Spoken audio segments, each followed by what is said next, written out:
Bringing you greetings on behalf of the alumni of the Voice Unity Gospel Choir at SUNY New Paltz. My name is Lee Riley, class of 2006. I currently direct the choir when we're in session. From a lot of the past historians of the choir, I was told that around 1995, I want to say, it was sometime in the mid-90s, I was told that we started singing the song, "Oh Lord, How Excellent," or "Perfect Praise," as some like to call it, towards the end of each concert. And it began to gain ground as what we now refer to as our alumni song. And while there's not a lot of history on its actual origin and how it became our alumni song, what I can tell you is my experience with it being an alumni song. As a student, I remember toward the end of each concert being very excited to see some of our older members, our old school alumni, our not so old school alumni, and just the whole organization from a lot of its roots joining the choir at the same time, and there being this massive choir to sing this song. And I remember it used to just be so much fun, even though we had no breath, no air left at the end of the concert. But I just remember, all of the, everyone in plain clothes coming up to sing this song with us. And it was like that special time in the concert where it felt like we weren't just the choir up there. It felt like everyone in the audience had come up to join us when we had the support of our alum at our concerts. And I remember it being that special time. It was like a reunion every time we get up there to sing that song. And it was very indicative of how the choir was, both past and present at the time. We were a family, or we are a family, should I say.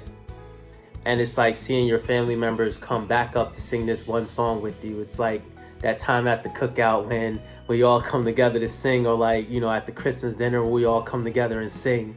That was like our moment in VOU for us all to sing together and everything. And you would see a lot of the older alum, especially the soloists. Sometimes there'd be up to 6-7 soloists singing at the same time.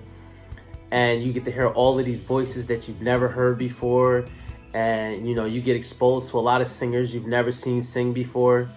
And it was so beautiful. As a student at New Paltz, we were asked to write a mission statement as we applied to the reapplied to the student association. And I remember when we wrote it as we're a three-part organization. The first part, first and foremost, was ministry. And we knew that our ministry was through voice, but our ministry was deeper than just singing. And we were all on different paths we were all on our different roads and our different paths to God at the time. But together, we were able to, I would hope that we were able to represent God in a positive manner and an acceptable manner at the time. Second part was music. We're the Voice of the Unity Gospel Choir, so we sang a lot. We sang both at New Paltz and both off campus. And then our third part, which was very near and dear to me, was the community aspect of the choir. And the community aspect of the choir is the part that, whether you were a singer or not, whether you joined the choir or not, you felt a part of the choir as a community. We did events together. We did trips together. We went to church together. We ate dinner together. We ate lunch sometimes together. At times when we were on campus with no dining halls open, we would have meals like breakfast and dinner together. One of my favorite parts of what we did as a community, as a family, it was our Sunday dinners. I'm not gonna lie. We had a lot of fun. Half the room was doing study sessions and the other half of the room were playing cards. You got food cooking, And it was like no one sponsored it. It's just we just pulled together money out of our own pockets and went to ShopRite, bought food, and we cooked the food and just had a grand old time and everything, you know. And what would happen is, and this is what made it special, is that whether you were a part of the choir or not, if you popped your head into that room while we were eating dinner, you were forced to take a plate with you. And what would happen is you would come in, you smell the food. Of course, when you smell home-cooked food on a college campus where you're not getting that great of home-cooked food, you might pop your head in.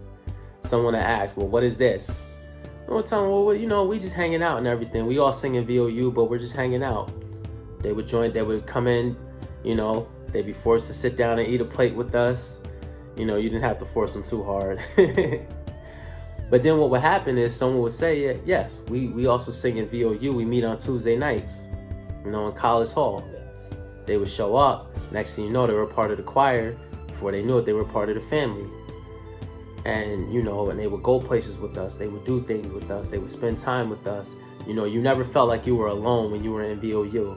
And I think that was one of the beautiful things about being a part of this choir, is that beyond just, you know, beyond what many would think you would expect out of a gospel choir, we were accepting of everyone. You know, we had people from all walks of life, from all religious backgrounds, from all ethnic backgrounds, you know, and it was a judgment-free zone for us.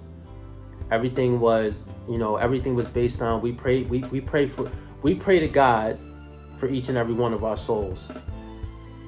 And so there was no one was above anyone else. No one was greater than anyone else. We were all a part of one family. And I think that's one of the things that made this choir special, is that you could be a part of this choir and it could be judgment-free. You didn't have to feel pressured to be a part of something that you didn't want to be a part of. You know, the hope was that you felt like you were in a family here, and you felt like you were accepted for who you are as that family member. And I think that's what makes this choir so beautiful. I think that's what makes everything about it so beautiful.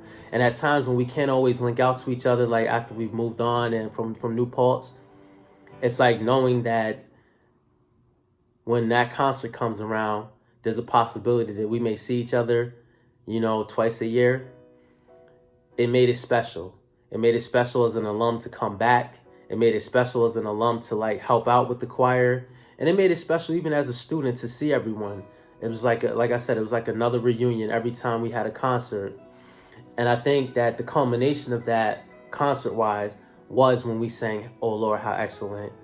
It was when we got to those parts where, you know, the altos and the tenors and the sopranos, they break apart and they do their own thing. You know, it was like that special moment and everything. We would look to each other like when we're in each other's section, and like it was just beautiful. It was just a beautiful time for us all to share with each other.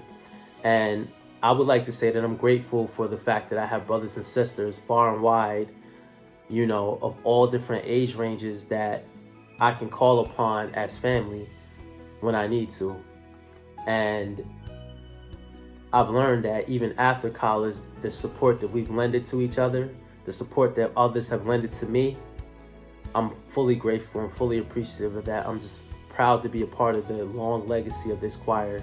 And I'm grateful to each and every student that was with Pastor Darrell Ware back in 1980 when this choir was founded. You know, and everyone that has pitched in and put their blaze on this legacy. I'm just happy to be a part of it. I'm happy to be just one more piece of that puzzle.